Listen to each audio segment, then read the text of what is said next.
अपने आप को किसी भी सुखद आसन में स्थित कर लें।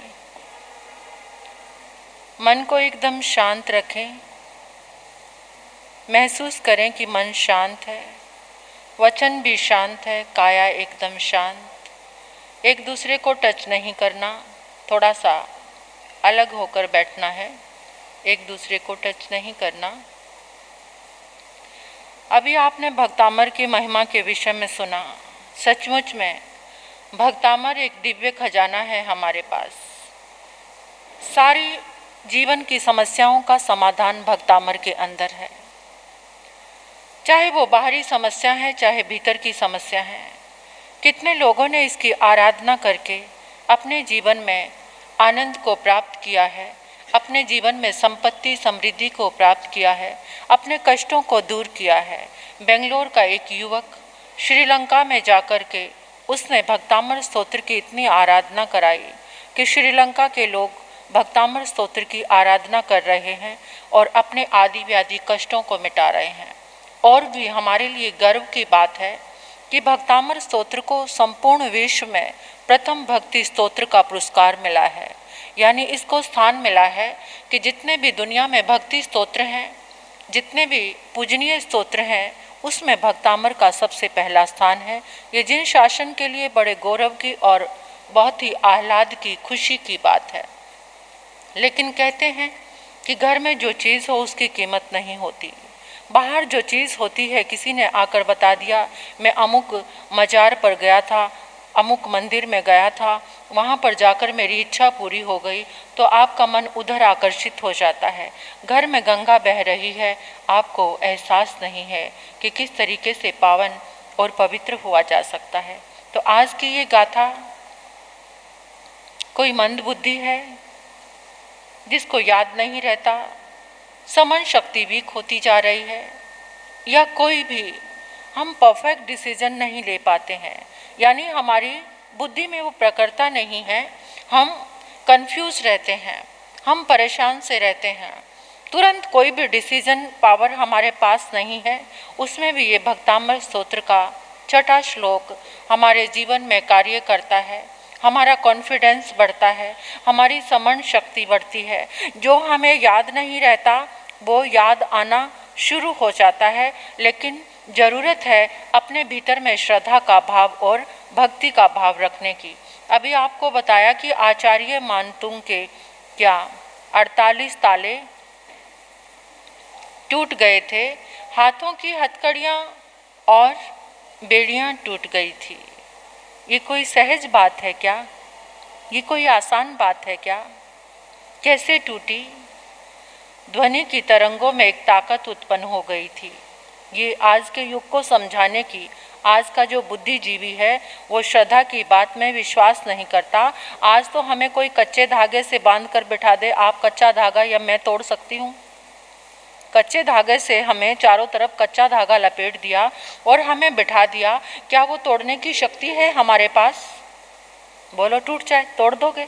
बिना हाथ लगाए, बिना कुछ किए अपने आप टूट जाएगा वो कच्चा धागा? बोलो, नहीं टूटेगा। क्यों? क्योंकि हम बिखरे हुए हैं। आचार्य मानतुंग की जो एकाग्रता आई, भक्तामर स्तोत्र की रचना उन्होंने कोई रचना करने के लिए नहीं की थी, वो रचना करने नहीं बैठे थे। उनको क्या हुआ था? आचार्य मानतुंग भक्ति में खो गए और राजा भोज को उन्होंने आभार व्यक्त किया कि आपने मुझे एकांत दिया, आज मैं अपने प्रभु से मुलाकात कर सकता हूँ। कोई शिकवा नहीं, कोई शिकायत नहीं, कोई द्वेष नहीं, कोई बुरा भाव नहीं। आज तो हमारे अंदर जरा सा कोई विपरीत वातावरण आता है, कितने बुरे भाव जाग जाते हैं हमारे अंदर, हम कितना बुरा बुरा सोचने लग जाते हैं, उसके लिए सारी जो रही सही एनर्जी वो भी वेस्ट कर देते हैं।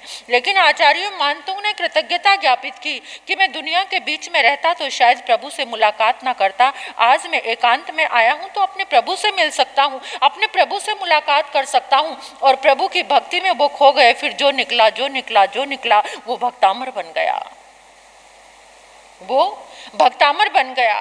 और साइंटिफिक वे में कहा जाए तो हमारे अंदर से जो ध्वनि निकलती है उसमें तरंगे होती हैं। उसकी वाइब्रेशन होती है। जो हमारे मुंह से शब्द निकलते हैं, ये सारे शब्द जाकर के ब्रह्मांड में इकट्ठे होते हैं। हमारी ध्वनि के अंदर से तरंगे निकलती हैं, वो तरंगे अगर एकत्रित कर ली जाए तो वैज्ञानिकों ने तरंगों को एकत्रित करके 1,86,000 तरंगों को इकट्ठा किया तो अल्ट्रासोनिक ड्रिल बन गई। अल्ट्रासोनिक ड्रिल जो किसी भी चीज़ को, आज ये बिना चीरफाड़ के ऑपरेशन होते हैं, ये जो आज चीरफाड़ से ऑपरेशन नहीं होते ना, ड्रिल से होते हैं, तो वो अल्ट्रासोनिक ड्रिल ऐसे बिना चीरफाड़ के, यानी किसी भी चीज़ को तोड़ने में जो सक्षम है, तो इस तरह से वो ध्वनि की तरंगों को ही इकट्ठा किया है। तो एक साइंटिफिक वे से सोचा जाए, क्योंकि आज का युवक नहीं मानेगा इस बात को कि कोई ताले भी टूट सकते हैं इस तरह से, और साइंस स्टूडेंट तो बिल्कुल भी नहीं मानेगा कि ताले टूट सकते हैं। तो आचार्य मानतुंग के अंदर से जो ध्वनि की तरंगे निकल रही थी, वो तरंगे इतनी ताकतवर थी, इतनी पावरफुल थी कि उसने क्या किया, अल्ट्रासोनिक ड्रिल का काम किया, ताले टूटने शुरू हो गए। आचार्य मानतुंग को तो कुछ भी पता नहीं, वो तो प्रभु की भक्ति कर रहे हैं। और ये छठे श्लोक में भी वो अपने आप को क्या कह रहे हैं, मैं बुद्धिहीन हूँ। मैं क्या हूँ? मैं बुद्धिहीन हूँ। प्रभु आपकी भक्ति मुझे प्रेरित कर रही है। ये गुन्नी जी महाराज साहब के मुखारविंद से आप सुनेंगे इसकी व्याख्या। अब हम जाप करने के लिए अपने आप को तैयार कर लें। आंखें बंद कर लीजिए। आंखें बंद करके आदिनाथ भगवान को नमन कीजिए, बहुत आह्लाद और मुस्कुराते हुए। आदिनाथ भगवान के चरणों में नमन, आचार्य मानतुंग के चरणों में नमन, जिनके भक्ति स्वरों से हमें आज ये दिव्य अलौकिक खजाना मिला। आचार्य मानतुंग को कोटि कोटि नमन। अपने गुरुदेव को नमन कीजिए। अपने इष्ट देव का चेहरा अपनी नज़रों में लेकर आएं। अपने माता पिता को नमन कीजिए। माता पिता को नमन, जिनके पुरुषार्थ और प्रेरणा से इस जाप में आने का सौभाग्य मिला। इसे गुन्नी मैया के चरणों में भी नमन कीजिए, उनका भी आभार व्यक्त कीजिए।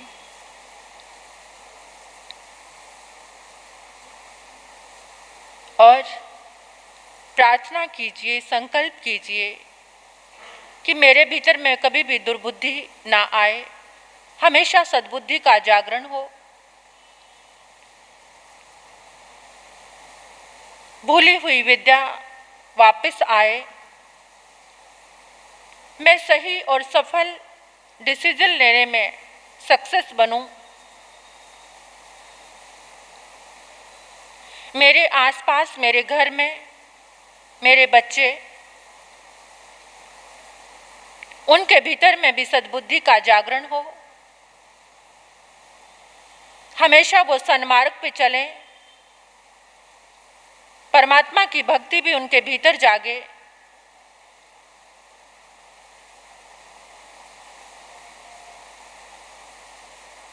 जो पढ़ने लिखने में कमज़ोर है, आपका कोई बच्चा ऐसा है, उनका चेहरा अपनी नज़रों में लेकर आओ और महसूस करो कि उसको अपने साथ बिठा लिया आपने।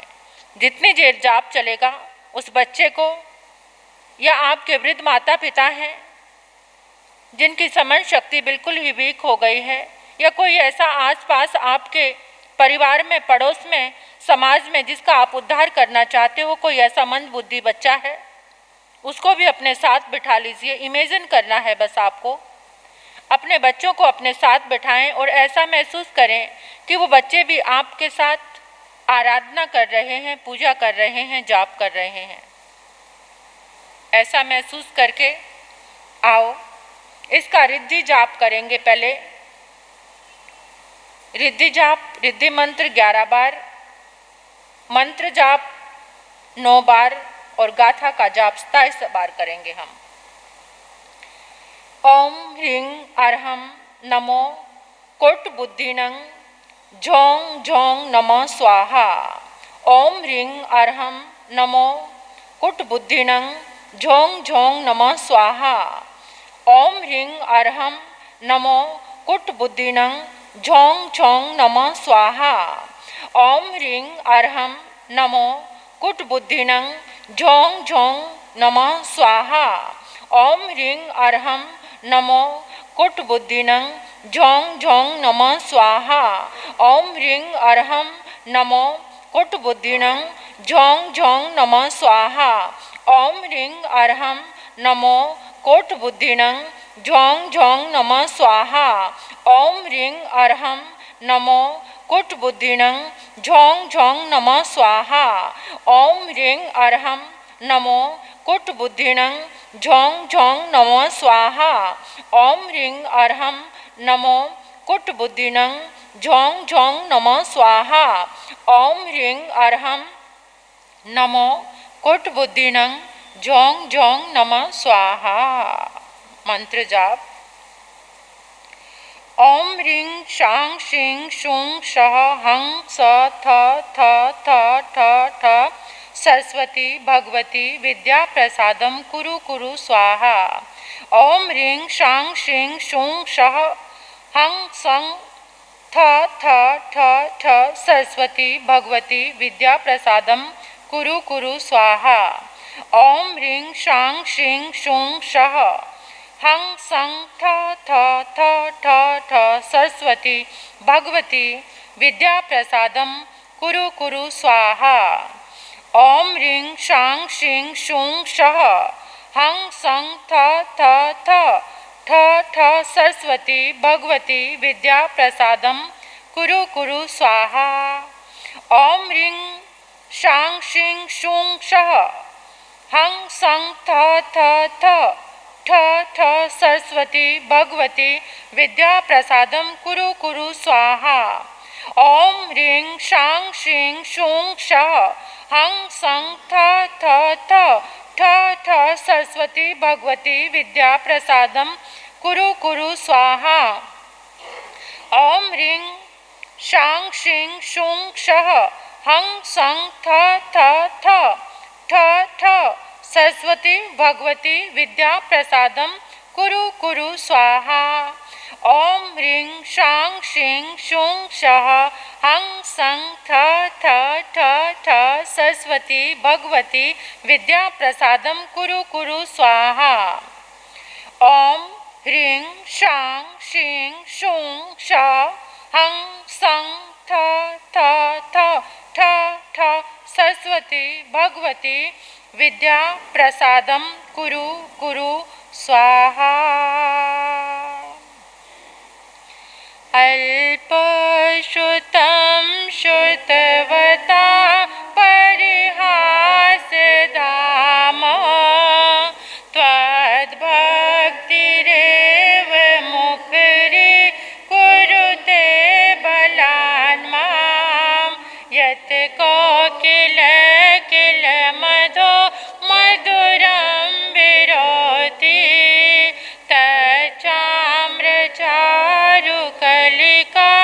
निकरेक हेतु अल्पश्रुतं श्रुतवता परिहासधाम त्वद्भक्तिरेव मुखरी कुरुते बलान् मां यत् कोकिल किल मधो मधुरं विरोति तच्चाम्रचारुकलिका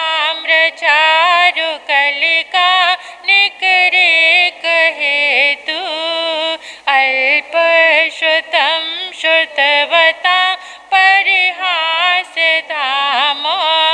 त्वद्भक्तिरेव मुखरी कुरुते बलान् मां यत् कोकिल किल मधो मधुरं विरोति तच्चाम्रचारुकलिका निकरेक हेतु अल्पश्रुतं श्रुतवता परिहासधाम त्वद्भक्तिरेव मुखरी कुरुते बलान् मां यत् कोकिल किल मधो मधुरं विरोति तच्चाम्रचारुकलिका निकरेक हेतु अल्पश्रुतं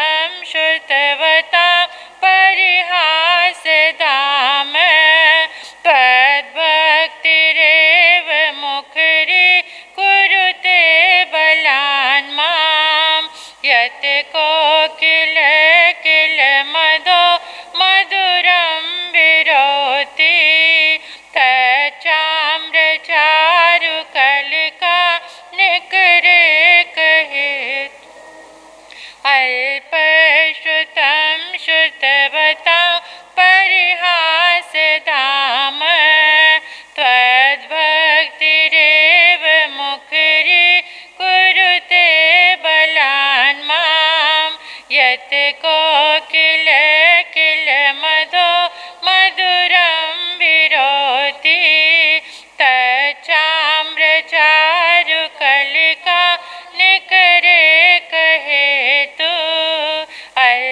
अल्पश्रुतं श्रुतवतां परिहास धाम त्वद्भक्तिरेव मुखरी कुरुते बलान् मां यत् कोकिल किल मधो मधुरं विरोति तच्चाम्र चारु कलिका निकरे कहेतु अल्पश्रुतं श्रुतवतां परिहास धाम त्वद्भक्तिरेव मुखरी कुरुते बलान् मां यत् कोकिल किल मधो मधुरं विरोति तच्चाम्र चारु कलिका निकरे कहेतु अल्पश्रुतं श्रुतवतां परिहास त्वद्भक्तिरेव मुखरी कुरुते बलान् मां यत् कोकिल किल मधो मधुरं विरोति तच्चाम्र चारु कलिका निकरे कहेतु अल्पश्रुतं श्रुतवतां परिहास धाम त्वद्भक्तिरेव मुखरी कुरुते बलान् मां यत् कोकिल किल मधो मधुरं विरोति तच्चाम्र चारु कलिका निकरे कहेतु अल्पश्रुतं श्रुतवतां परिहास धाम त्वद्भक्तिरेव मुखरी कुरुते बलान् मां यत् कोकिल किल मधो मधुरं विरोति तच्चाम्र चारु कलिका निकरे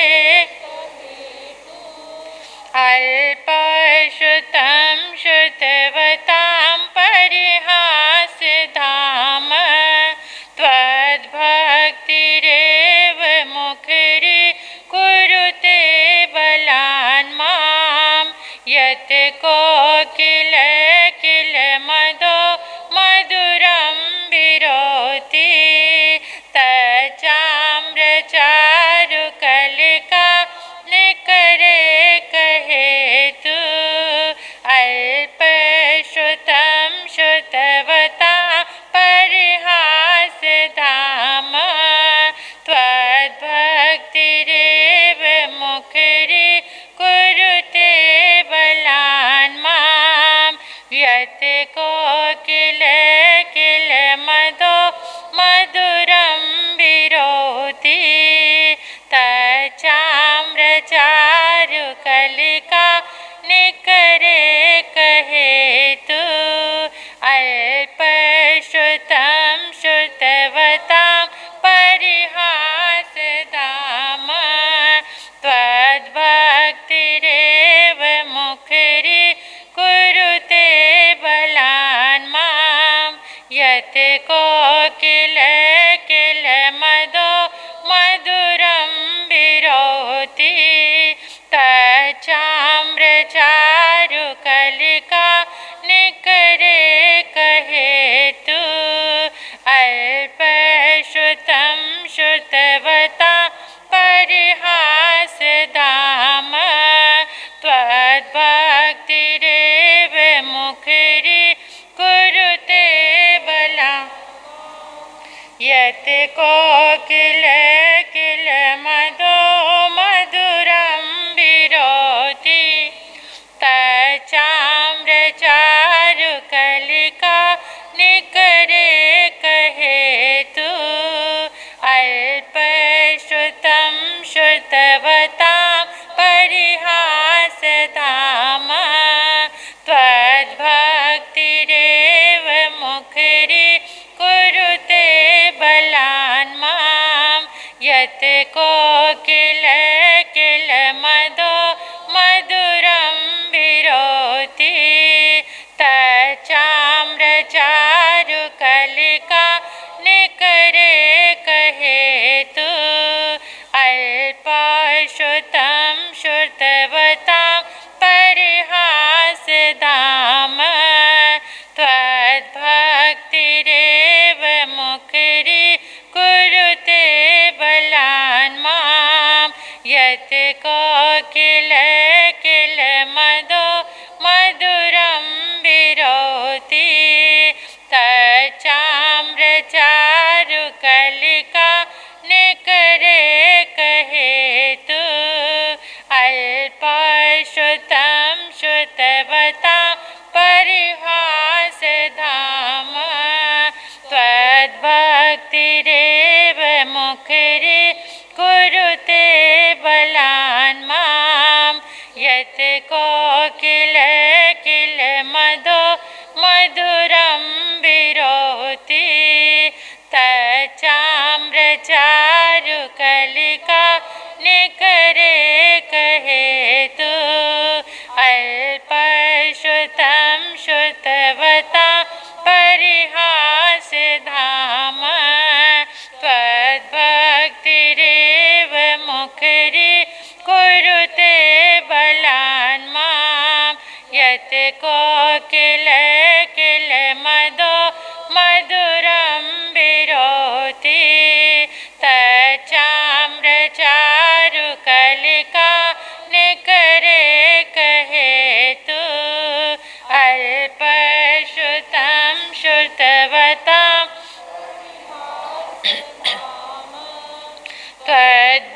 त्वद्भक्तिरेव मुखरी कुरुते बलान् मां यत् कोकिल किल मधो मधुरं विरोति तच्चाम्रचारुकलिका निकरे कहेतु अल्पश्रुतं श्रुतवतां परिहासधाम त्वद्भक्तिरेव मुखरी कुरुते बलान् मां यत् कोकिल किल मधो मधुरं विरोति तच्चाम्रचारुकलिका निकरे कहेतु अल्पश्रुतं श्रुतवतां परिहासधाम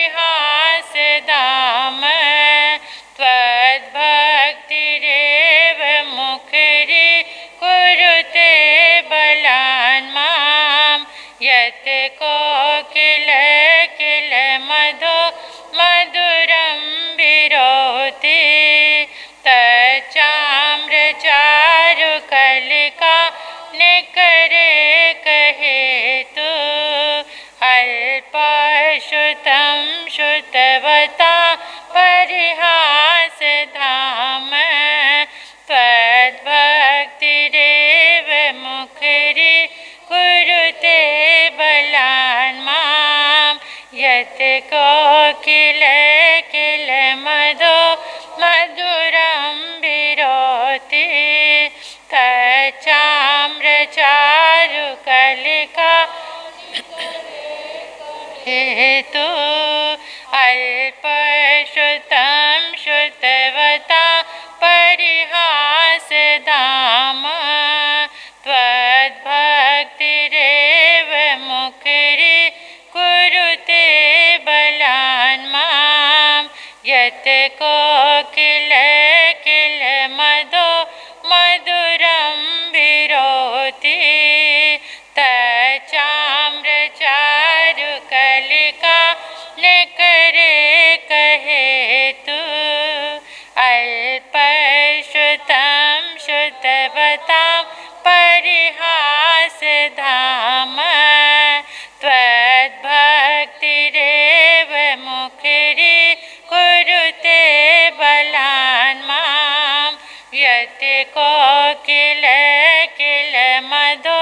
मधुरं विरोति तच्चाम्रचारुकलिका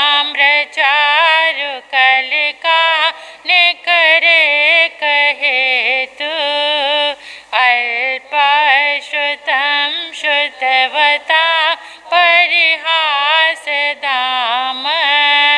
त्वद्भक्तिरेव मुखरी कुरुते बलान् मां यत् कोकिल किल मधो मधुरं विरोति तच्चाम्रचारुकलिका निकरे कहेतु अल्पश्रुतं श्रुतवता परिहासधाम त्वद्भक्तिरेव मुखरी कुरुते बलान् मां यत् कोकिल किल मधो मधुरं विरोति तच्चाम्रचारुकलिका निकरे कहेतु तच्चाम्रचारुकलिका निकरे कहेतु। बोलिए श्री आदिनाथ भगवान, बोलिए आचार्य मान तुंग की। ये श्लोक को आप निरंतर इसका जाप कर सकते हो और कभी जिस समय एग्ज़ाम का टाइम आता है तब अपने बच्चों को इसका जल बनाकर भी दे सकते हो। जैसे एक कटोरी में जल लिया, इस गाथा को 27 बार गिना, फिर ये वाली उंगली जल के अंदर रखी और सोचना कि परमात्मा की, आदिनाथ भगवान की ऊर्जा, आचार्य मानतुंग की ऊर्जा, भक्तामर स्तोत्र की ऊर्जा इस जल में प्रवेश कर गई है। जैसे ही बच्चे को वो जल पिलाएंगे उसके भीतर में सद्बुद्धि का और समन शक्ति का जागरण होगा। और वैसे भी हर रोज बच्चों से, या बच्चा बिल्कुल छोटा है तो उसके सिर पे हाथ रख के आपको लगता है कि बार बार वो बहुत उदंडता करता है, कुछ भी याद कराते हैं याद नहीं करता, तो उस बच्चे के सिर पे हाथ रख के आप इस गाथा को 3 बार, 7 बार या 9 बार उसको पढ़ सकते हो। तो उससे देखना आप बहुत परिवर्तन आएगा बच्चे के अंदर। तो उसके अंदर एक सम्यक बोध जागेगा और वो पढ़ाई में बहुत अच्छा आगे चलेगा। बहुत सारे लोगों ने इसका प्रयोग किया है और वो प्रयोग बहुत सफल रूप में सामने आए हैं।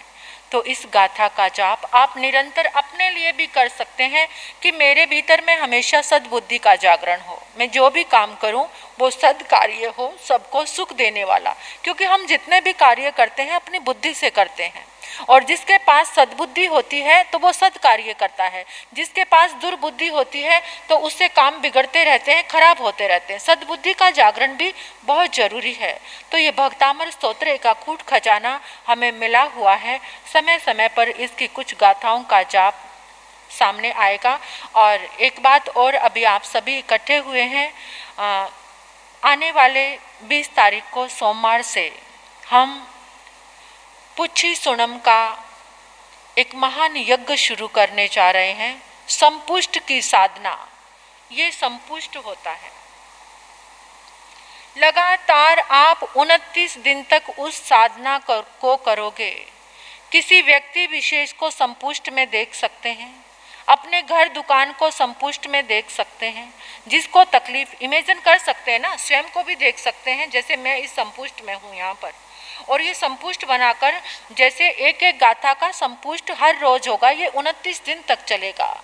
जैसे लोग भागवत कथा को नहीं छोड़ते, जैसे लोगों के घर में सुंदर पाठ का वो पाठ बिठाते हैं ना, चलता रहता है, तो इसी तरह से जैसे महामृत्युंजय जाप, जैसे गायत्री मंत्र, यानी जैसे लोगों की श्रद्धा जुड़ी, ऐसे ये हमारे जिन शासन की पहली भक्ति स्तुति है, ये परमात्मा की, भगवान महावीर की पहली भक्ति स्तुति है। और भगवान महावीर जैसा जीवन होना बहुत मुश्किल है, बहुत मुश्किल। जो 23 तीर्थंकर हैं वो एक तरफ है उनके कष्ट और अकेले भगवान के, महावीर के, और आयु कितनी, उनकी आयु तो इतनी ज्यादा थी, केवल 72 वर्ष की आयु में 12.5 वर्ष तक परमात्मा ने एक खोज की। किसकी?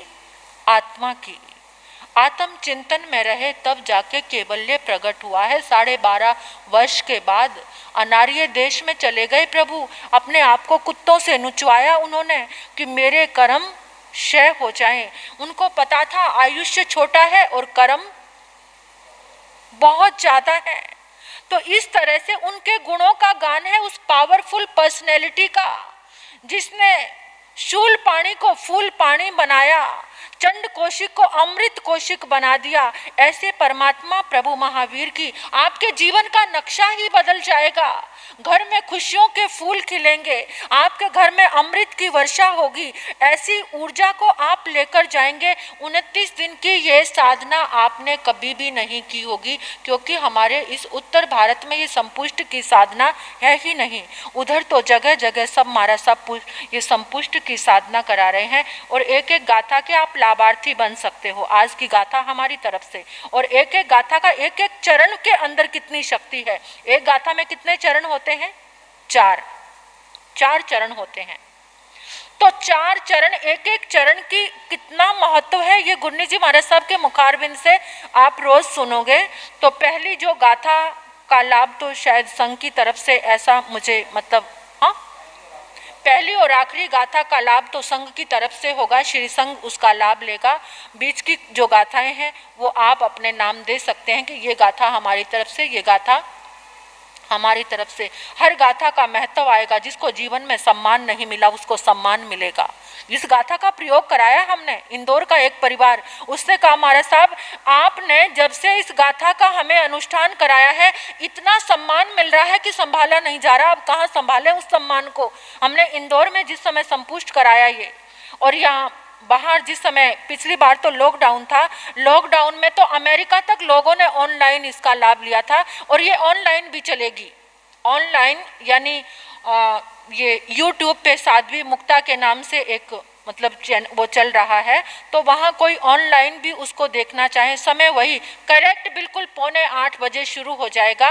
15 मिनट में आपको कूपन मिलेंगे, कूपन नहीं बल्कि अपना नाम लिखकर यहाँ पर एक कुछ डब्बा रखा रहेगा। जो 7:45 बजे से लेकर 8 बजे तक आएंगे वो उसमें अपना नाम लिखकर डालेंगे, और हर रोज आपको वो एक लकी ड्रा की तरह से ये भगवान के गुणों का जश्न मनाएंगे हम। जैसे अपने बच्चों का आप खुशी मनाते हैं ना, ऐसे भगवान के गुणों का, ताकि आपके जीवन में वो प्रवेश करें।